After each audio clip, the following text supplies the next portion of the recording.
నమస్కారం. ఈటీవీ 360కి స్వాగతం. ముందుగా ప్రధాన అంశాలు. దేశవ్యాప్తంగా ఓట్ల లెక్కింపునకు సర్వం సిద్ధం. పటిష్టమైన భద్రతా ఏర్పాటు చేసిన ఎన్నికల సంఘం. రాష్ట్రంలో గెలుపోటములపై సర్వత్రా ఉత్కంఠ. మధ్యాహ్నం 1 గంట కల్లా దాదాపు స్పష్టత. కొవ్వూరు, నరసాపురం స్థానాల్లో తొలి ఫలితాలు. చివర్లో వెల్లడి కానున్న భీమిలి, పాణ్యం.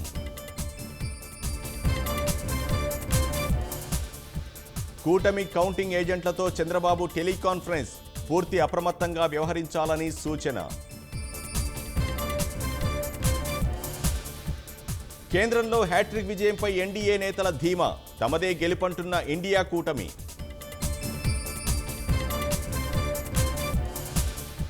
కౌంటింగ్ వేళ బ్యూరోక్రాట్లకు కాంగ్రెస్ అధ్యక్షుడు ఖర్గే లేఖ. రాజ్యాంగ స్ఫూర్తితో విధులు నిర్వర్తించాలని పిలుపు.